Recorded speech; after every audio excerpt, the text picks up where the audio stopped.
अस्सलाम वालेकुम dear students, मैं हूं शहरियार आबिद और आप देख रहे हैं मेरा यूट्यूब चैनल। इस वीडियो में हम पढ़ेंगे साइटोस्केलेटन के बारे में।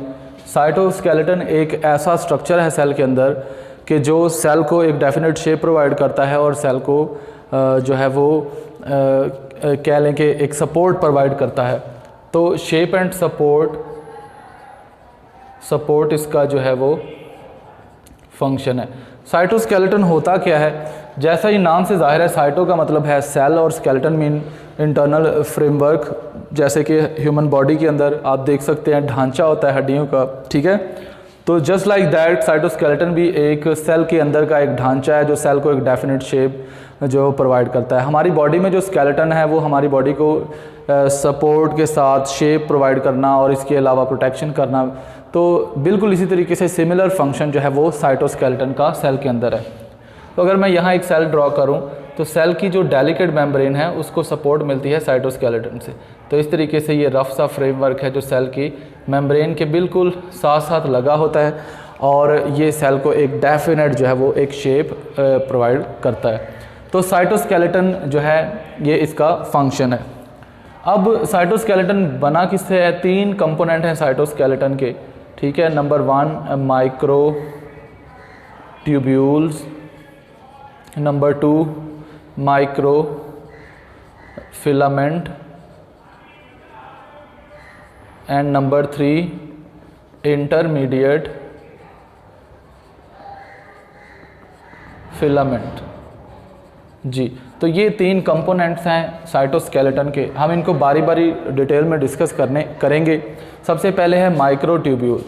जो माइक्रो ट्यूब्यूल्स हैं ये इसके नाम से ही जाहिर है, ये माइक्रो लेवल की ट्यूब्स हैं जो अंदर से हॉलो होती हैं, यानी अंदर से इनका ल्यूमेन जो है वो एम्प्टी होता है, हॉलो होती हैं और ये सिलेंडर होती हैं।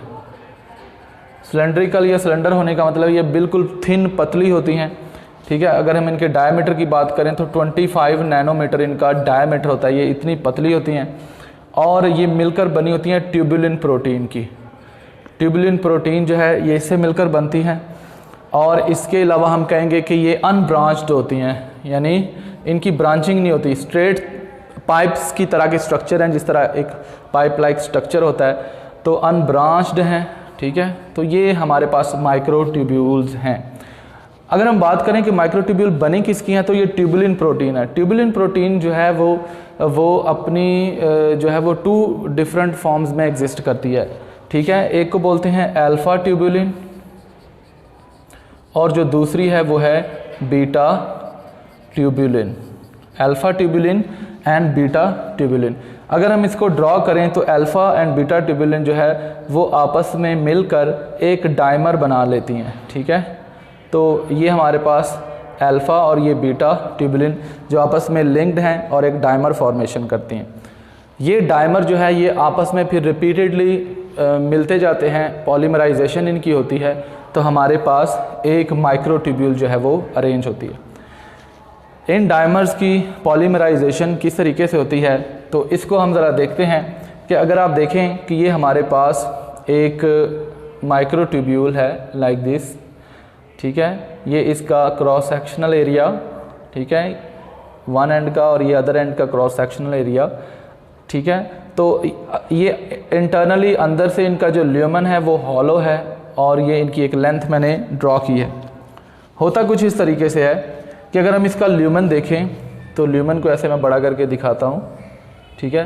तो इसके ल्यूमेन के अंदर हमें ऐसे सर्कुलर फॉर्म में जो है वो, यानी इसका क्रॉस सेक्शनल एरिया देखें तो हमें 13 प्रोटो फिलामेंट्स जो है वो नज़र आते हैं। So 1, 2, 3, 4, 5, 6, 7, 8, 9, 10, 11, 12 and 13. So these are the 13 protofilaments. मैं इस तरीके से ड्रॉ कर रहा हूँ एंड सेपरेट कर रहा हूँ ल्यूमेन को। So this is the lumen, inside lumen. ये ल्यूमेन है इस ट्यूब्यूल का, ठीक है। और ये इसके जो है वो 13 प्रोटोफिलामेंट। ले अब मैं इसको आगे थोड़ा बढ़ाता हूँ लाइक दिस, तो आप देखेंगे कि माइक्रो ट्यूब्यूल्स के अंदर अल्फ़ा बीटा ट्यूबुलिन जो है वो इस तरीके से अल्फ़ा बीटा जो है वो अरेंज होते हैं in the form of a spiral. तो आप देख सकते हैं कि ये मैं स्पाइरल फैशन में अरेंज कर रहा हूँ। सो ये वाला structure in the same fashion ये आप देख रहे हैं, ये मैं एक और ड्रॉ कर रहा हूँ, ठीक है, इस तरीके से। तो ये एक स्पाइरल फैशन में जो है वो अरेंजमेंट हो रही है। अब एक लाइक अगर आप ये देखें, ये वाला जो आपको प्रोटोफिलामेंट जो ऊपर से क्रॉस सेक्शनल एरिया में नज़र आ रहा है, इसके नीचे ये एक और माइक्रो ट्यूब यानी एक और सब यूनिट है, और इस तरीके से। तो ऐसे स्ट्रेट लाइन में आपको एक फिलामेंट नज़र आएगा जो कि ऊपर से क्रॉस सेक्शनल एरिया से नज़र आ रहा होगा। मतलब टॉप से देखें तो हमें ये 1 2 3 13 जो है माइक्रो प्रोटो फिलामेंट्स नज़र आ रहे हैं अगर हम टॉप व्यू इसका देखें। लेकिन हमें साइड से जो है वो स्पाइरली अरेंज जो है वो ट्यूबुलिन प्रोटीन के सब यूनिट्स जो है वो नज़र आ रहे हैं। तो इस तरीके से एक माइक्रो ट्यूब्यूल जो है वो अरेंज होती है। And within 1 microtubule there are 30 protofilaments. और ये प्रोटोफिलामेंट्स जो हैं ये एक्चुअली किससे बने होते हैं? ये ट्यूबुलिन सब यूनिट की रेपिटेशन से या पॉलीमराइजेशन से बनते हैं। तो स्टूडेंट ये तो है माइक्रो ट्यूब्यूल, यानी पहला कंपोनेंट जो कि साइटोस्केलेटन में प्रेजेंट होता है। माइक्रो ट्यूब्यूल जो है इनका फंक्शन क्या है? माइक्रो ट्यूब्यूल का जो फंक्शन, अगर हम फंक्शन की बात करें तो माइक्रो ट्यूब्यूल का जो फंक्शन है वो है असेंबली और assembling and disassembling of spindle structure during cell division. जब सेल तकसीम हो रहा होता है तो उस वक्त माइक्रोट्यूब्यूल्स की वजह से जो है सेल के अंदर जो माइटोटिक स्पिंडल फॉर्मेशन हो रही होती है। अगर आपने माइटोसिस को अच्छे से पढ़ा है तो माइटोटिक स्पिंडल फॉर्मेशन जो है वो इन्हीं माइक्रोट्यूब्यूल्स की ही वजह से हो रही होती है। सिमिलरली माइक्रोट्यूब्यूल्स जो हैं ये सेल के और मतलब कौन से सेल के ऑर्गेनेलीज फॉर्म करते हैं? तो माइक्रोट्यूब्यूल्स या जो भी हम पढ़ रहे हैं ट्यूबुलिन प्रोटीन के माइक्रोट्यूब्यूल्स, ये जो है ये सीलिया फॉर्मेशन भी करते हैं, सीलिया। इसी तरह फ्लैजेला, ठीक है, सिमिलरली सेंट्रियोल्स, ठीक है, एंड बेसल बॉडीज़ ये भी जो है वो माइक्रोट्यूब्यूल्स की ही बनी होती हैं, ठीक है। तो अभी हम बेसल बॉडीज़ और सेंट्रियोल्स को डिटेल में पढ़ेंगे, ठीक है, नेक्स्ट लेक्चर में। नेक्स्ट हमारे पास जो है वो है माइक्रोफिलामेंट। जी नेक्स्ट हमारे पास है माइक्रोफिलामेंट, ठीक है, माइक्रोफिलामेंट। स्टूडेंट माइक्रोफिलामेंट नाम से ही जाहिर है कि माइक्रोफिलामेंट जो है ये बहुत बारीक होगा, मतलब थिनेस्ट फिलामेंट होगा, सबसे पतला होगा फिलामेंट, ठीक है, मोर सिलेंडर और सिलेंड्रिकल, ज़्यादा पतला, मोर सिलेंड्रिकल। फिर ये रिजिड होता है, रिजिड, ठीक है, रिजिड मीन सॉलिड होता है, इसमें कोई हॉलो नहीं होता लिमन, सॉलिड रिजिड होता है, ठीक है, और कॉम्पैक्ट, बड़ा ही कॉम्पैक्ट स्ट्रक्चर होता है।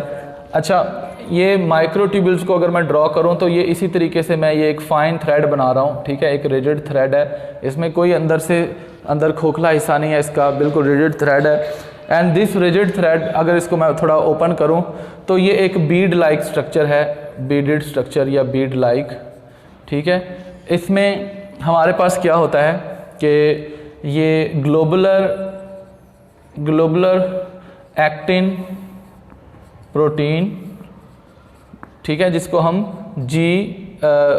एक्टिन बोलते हैं, ठीक है, ये प्रोटीन जो कि इस फॉर्म में होती है, this is globular actin protein, 3 dimensional globular structure है एक्टिन का।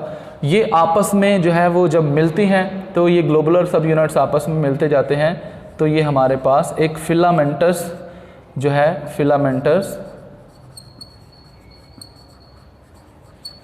फिलामेंटस हमारे पास एक्टिन आ जाती है, ठीक है। So microfilament is which is chiefly made up of actin filaments. इसके अलावा दूसरे भी जो प्रोटीन्स हैं वो भी हम बात कर लेते हैं। तो माइक्रोफिलामेंट जो है, जिसको एक्टिन फिलामेंट भी बोलते हैं, इसका एक और नाम एक्टिन फिलामेंट भी है, ये इस तरीके से बेडेड स्ट्रक्चर, यानी कि ये ग्लोबुलर जो हेड्स हैं ये आपस में मिलते हैं और ये दो पॉलीपेप्टाइड्स होती हैं जो स्पाइरली अरेंज्ड होती हैं, ठीक है। यानी 2 फिलामेंट्स वो स्पाइरली एक दूसरे के ऊपर ऐसे अरेंज होते हैं और ये हमारे पास बना देते हैं माइक्रो फिलामेंट का जो स्ट्रक्चर। इसको हम जो फिलामेंटस फॉर्म है इसको एफ एक्टिन भी हम कह सकते हैं। तो अब अगर मैं इसको ड्रॉ करूं इसको मतलब जिगजैग फैशन में, तो हमारे पास इस तरीके से ये एक दूसरे के ऊपर ट्विस्टिंग फिलामेंट्स हमें नज़र आएंगे। 2 फिलामेंट्स विच ट्विस्ट अलॉन्ग ईच अदर, एक दूसरे के ऊपर ट्विस्ट हो रहे हैं, ठीक है। अच्छा, इसके अलावा दीगर और भी प्रोटीन्स होती हैं एक्टिन फिलामेंट के अंदर, और वो कौन सी हैं? लाइक ट्रोपोनिन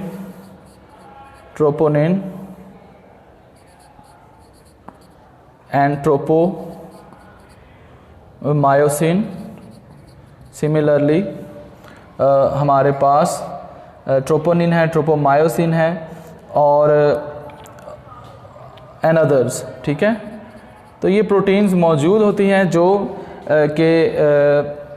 मतलब इस फिलामेंट को फॉर्म करते हैं।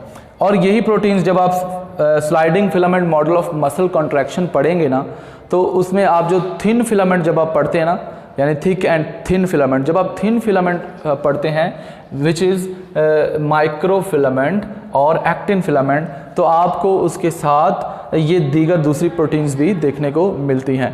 तो ये जो प्रोटीन्स हैं इनमें ये जो ट्रोपोमायोसिन प्रोटीन है ये भी जो है इस मसल सेल के मतलब इस फिलामेंट के गिर्द जो है वो एक इस तरीके से जिगजैग फैशन में अरेंज होती है, इस तरीके से ट्विस्ट हुई होती है। और इस तरीके से ट्रोपोनिन जो प्रोटीन है वो इस तरीके से जो है वो मौजूद होती है इसमें, ठीक है, जो कि आप मसल के पार्ट में तफसील से देखेंगे। तो स्टूडेंट ये हमारे पास एक्टिन फिलामेंट है। अब एक्टिन फिलामेंट का जो है वो पहले हम देखते हैं कि इसका डायमीटर कितना है। एक्टिन फिलामेंट का जो डायमीटर है वो ऑलमोस्ट 7 नैनोमीटर है, 7 नैनोमीटर, जस्ट 7 नैनोमीटर, और ये सबसे कम है, ठीक है। अच्छा, अब इसका फंक्शन की अगर हम बात करें, what are the functions of actin filament, इधर लिखते हैं जी फंक्शंस। तो फंक्शंस की अगर हम बात करें तो एक्टिन फिलामेंट के जो फंक्शंस हैं उनमें पहला फंक्शन ये है कि ये सेल मूवमेंट यानी साइक्लोसिस में इसका बड़ा अहम रोल है। स्टूडेंट, साइक्लोसिस एक ऐसा प्रोसेस है, इसे साइटोप्लाज्मिक स्ट्रीमिंग भी बोलते हैं, कि जिसमें साइटोप्लाज्म जो है वो सेल के अंदर तैर रहा होता है इस तरीके से, और साइटोप्लाज्म की मूवमेंट की वजह से जो सेल के ऑर्गेनेलीज़ हैं मतलब मेम्ब्रेन में लिपटे हुए ऑर्गेनेलीज़, वो सेल के ऑर्गेनेली जो है साइक्लोसिस की वजह से सेल के एक हिस्से से विद इन द सेल किसी दूसरे सेल के हिस्से तक जा सकते हैं। तो दैट इज़ साइक्लोसिस या साइटोप्लाज्मिक स्ट्रीमिंग। दूसरा है amoeboid movement. Students, amoeboid movement क्या है? हमने पढ़ा है कि जो अमीबा है उसमें सोडोपोडिया होते हैं, सोडोपोडिया की मदद से वो जो है वो मूव करता है, ठीक है। तो अमीबाइड मूवमेंट जो है ये जो है जो अमीबा में सोडोपोडिया की वजह से होने वाली मूवमेंट है या हरकत है, वो भी जो है वो माइक्रोफिलामेंट की वजह से है। और जैसा कि मैंने बताया कि माइक्रोफिलामेंट यानी एक्टिन फिलामेंट ये मसल्स में भी होते हैं, तो मसल्स का काम है कॉन्ट्रैक्शन करना, हरकत करना, मूवमेंट करवाना। तो इस तरीके से amoeboid movement and amoeboid movement जो है ये एक्चुअली में साइटोस्केलेटन की वजह से, ख़ास तौर पर एक्टिन फिलामेंट की वजह से सेल के अंदर जो शेप में चेंजेस आते हैं, एक्चुअली ये शेप में चेंजेस जो हैं इससे अमीबॉइड मूवमेंट होती हैं, और इसी से सोडोपोडिया जो है उनकी शेप में चेंज आता है और अमीबा जो है वो मूव करता है। इसके अलावा स्टूडेंट्स हमारे पास साइटोस्केलेटन के जो और फंक्शंस हैं उनमें हमारे पास एक फंक्शन ये भी है कि ये सेल की जो है वो शेप को बरकरार रखने में, to maintain cell shape, cell की शेप को मेंटेन रखने में भी इसका अहम रोल होता है। तो स्टूडेंट ये हमारे पास आ गया microfilament which is made up of chiefly of actin protein, but there are some other proteins like troponin, tropomyosin and others. These are also found in case of muscle cells. तो ये हमारे पास है micro filament और actin filament. अब जो last हमारे पास filament बचता है वो है intermediate filament. Student intermediate filament जो है, और सॉरी स्टूडेंट यहाँ एक और चीज़ बताना चाहता हूँ कि ये जो माइक्रो फिलामेंट है ये क्लीवेज फरो के लिए भी बहुत रिस्पॉन्सिबल है। यहाँ मैं लिख देता हूँ क्लेवेज फरोइंग। जब सेल डिवाइड हो रहा है ना लाइक एनिमल सेल, तो उसके दरमियान में जो है, फर्ज करें this is the cell dividing cell, तो इसके दरमियान में एक मिड लाइन, यहाँ दरमियान में एक जो है वो ऐसे पिंचिंग हो रही होती है और सेल की जो वॉल है ना वो इस तरह अंदर की तरफ इन्वेजिनेट हो रही होती है, और ये इसकी भी पीछे किसका हाथ है, माइक्रो फिलामेंट का, which is actin filament.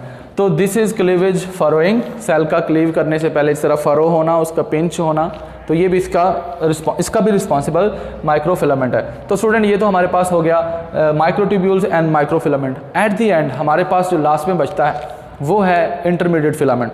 Student जो इंटरमीडिएट फिलामेंट है, इंटरमीडिएट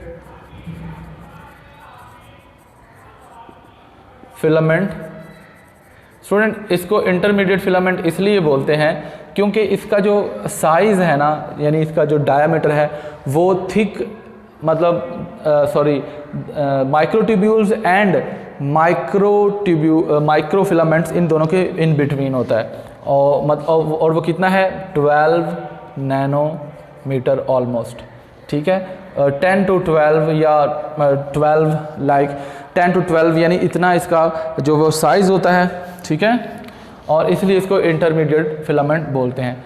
और इसका काम क्या है, इसका काम जो है ये सेल की शेप को मेंटेन करता है, to give cell a definite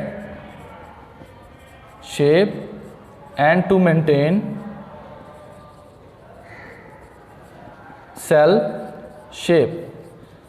अच्छा, और ये फिलामेंट बना किस प्रोटीन से होता है, ठीक है, ये डिफरेंट टाइप्स की प्रोटीन्स के मिलने से जो है वो इंटरमीडिएट फिलामेंट जो है वो वजूद में आता है। तो स्टूडेंट ये हमारे पास आ गया साइटोस्केलेटन। एट द एंड मैं ब्रीफ करना चाहता हूँ ओवरऑल साइटोस्केलेटन के क्या फंक्शन है। तो अगर आप देखें कि microtubules, microfilament and intermediate filament, ये तीनों अपने अपने फंक्शन परफॉर्म कर रहे हैं। तो अगर हम इसको कोलेक्टिवली देखें तो ये कोलेक्टिवली एक्चुअली साइटोस्केलेटन के फंक्शन ही परफॉर्म करते हैं। तो सबसे पहले मैं हाईलाइट कर देता हूँ, हमने फंक्शंस पढ़ा कि जो माइटोटिक स्पिंडल है ड्यूरिंग सेल डिवीजन, उसकी फॉर्मेशन जो है ये भी एक्चुअली ये काम माइक्रोट्यूब्यूल्स करवा रही हैं, लेकिन माइक्रोट्यूब्यूल्स एक्चुअली क्या हैं, ये पार्ट हैं साइटोस्केलेटन का। तो हम अब कहेंगे कि ये साइटोस्केलेटन का फंक्शन है। दूसरा फंक्शन क्या है कि इंटरनल सेल मोशन, ठीक है, जैसे कि साइक्लोसिस, जिसे साइटोप्लाज्मिक स्ट्रीमिंग बोलते हैं। इसी तरह अमीबॉइड मूवमेंट, फिर to maintain cell shape, cell की शेप को बरकरार रखने के लिए जो है, और जो सोडोपोडिया की मूवमेंट है अमीबा में, तो ये फंक्शंस हैं। इसी तरीके से सेल के अंदर जो एक्स्ट्रा सेलर फ्लूइड्स होते हैं, जो वेसिकल्स होते हैं, उनकी ट्रांसपोर्ट करने के लिए भी माइक्रोट्यूब्यूल्स या दूसरे लफ्ज़ों में साइटोस्केलेटन का बहुत अहम रोल है। और साइटोस्केलेटन का एक और अहम रोल ये है कि जो मेम्ब्रेन बाउंड ऑर्गेनेल्स हैं उनको सेल के अंदर एक डेफिनेट शेप देना और उनको सेल के अंदर एक डेफिनेट प्लेस में रखना, उनको एक जगह पर to held in place them मतलब एट ए डेफिनेट शेप और डेफिनेट पोजीशन, ये करना, ये भी साइटोस्केलेटन का रोल है। तो स्टूडेंट ये तो था साइटोस्केलेटन। मैं उम्मीद करता हूँ आप लोगों को अच्छे से समझ आया होगा।